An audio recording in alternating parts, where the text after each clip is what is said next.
Okay, it's funny when you hear a new Jim Florentine fan talk about his work like he's new to the scene or something. Right, but the truth is his career began in '93, and Jim's had the kind of success that many comics can only dream about. And it's good to have him in Omaha. Jim Florentine, good to see you, buddy. Yeah, I mean, look, the 2 TV shows I worked on in this business, I made prank phone calls. And then a heavy metal show, and that was my whole childhood. Right. Making prank calls and listening to heavy metal. So it worked out well. I know. You know, my mom would be like, what are you doing making prank calls? I go, you never notice, might go somewhere. And then later on, I'm on a show, and then just listen to heavy metal, and then just having a talk show. So yeah, I've been lucky. But that's really, was it stand-up or was it the prank phone calls that got you really into comedy? That was the stand-up. I was doing stand-up for a while, and I just wound up putting a prank call CD out. And at that time, Crank Anchors was looking for people to make prank calls, and they heard my stuff, and I got hired on the show. Yeah, and then like people with the shows and the recording artists, they kind of hear your stuff, and then they want to do more with it. Were you surprised at how terrorizing telemarketers snowballed? Yeah, absolutely. I just put it out just to try to get my name out there. I go, I'll sell this after the show, a prank call CD. You know, $10 a CD. I can buy a couple lap dances with that money.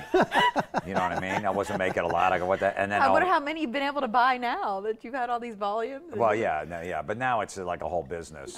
They used to actually care and like want to be into it. Now they're just not even looking at you. I don't like it anymore. But it was funny because I like the old school ones where you give them $1. You know what I mean? You remember those? Yeah. Mary knows. She knows. I mean, it was $2. You know, I'm still young. Well, I would give him $1, but you know what me and my brother would do? We weren't making a lot of money or whatever. We'd rip the dollars in half and roll them up and give them to the girls, and they didn't know because they were all rolled up.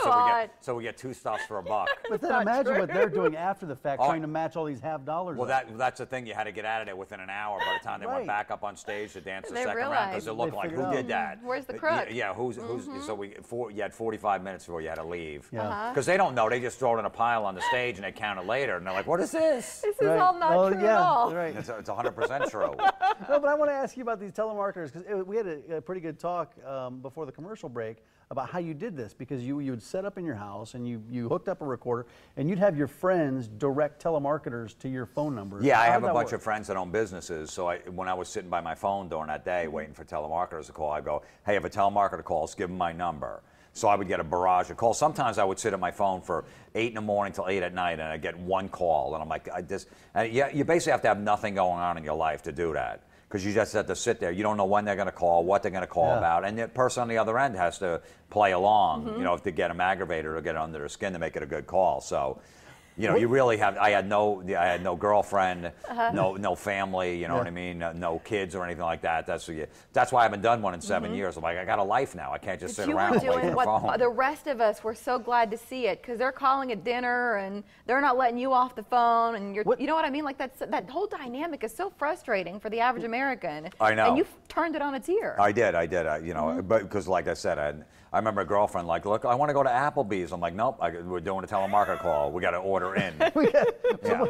I'm holding on to this person for an hour. I'm trying to cut an album. I'm not leaving the studio. You know what I mean? Mick Jagger doesn't go, well, I got to go to Applebee's with my girlfriend. No, you order in. So what was your She left a day later. What's your most memorable call? Any particular one stand out the most? Probably the one where I pretend I'm giving my grandfather a bath. Because you know telemarketers still stay on the phone no matter what. So I had my friend Chuck there, and he's like, oh, wash me, Jimmy. And we're splashed. We had a bucket of water. And she's like, what's going on in the background? I go, I give my grandfather a bath. She's like, do you want me to call back? I go, no, it's fine. I always give him a bath this time at night. Don't worry about it. Now he keeps talking in the background. I'm trying to get the information. I'm like, will you shut up? I can't hear what you're saying. So I go, hold on a second, miss. And I stick his head under the water. I start drowning him. Well, you know, it's just a bucket, so all you hear my friends go, blah, blah, blah, blah, blah. She's like, what's going on? I go, he won't shut up, so I'm going to put his head under real quick. Just keep going. It's fine. And she goes right back into a pitch like nothing's going on. Right, she just kept rolling with it. Just rolling with it.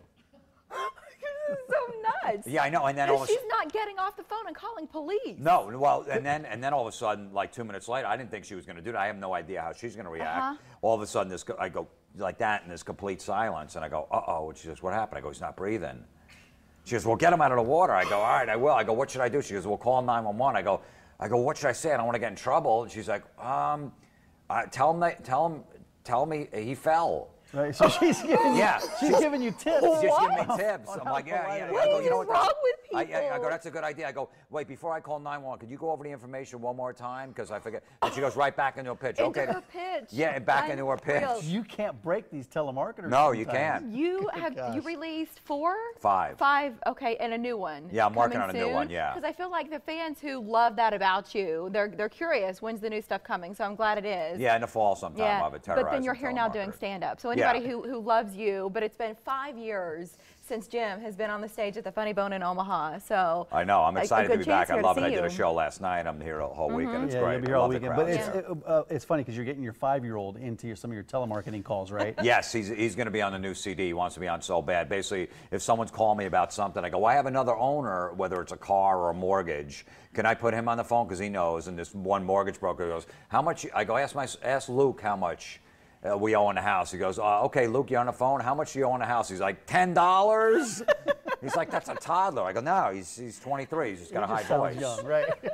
Yeah, he's like, you ever play with Ninja Turtles? And I'm like, look, he likes that stuff. So, this is a joke. I go, this isn't a joke. He owns part of the house. You got to talk to him too. Jim Florentine's at the Funny Bone. There's 2 shows tonight, tomorrow, and then 1 on Sunday. That's Call the Bone right. phone 493-8036. Wow, Jim, great to have you on the blend. Thanks Thank for you. joining us Yeah. today. It's a Welcome pleasure back to meet you. Omaha. All right, the Bridge Beats concert series continues tonight. The Prairie Gators Band or Prairie Gators Band or whatever. We're gonna clear all that up. They're gonna take the stage. They're hanging out here. You'll get a look at that instrument I mentioned earlier. Plus, their signature sound. It's all after the break.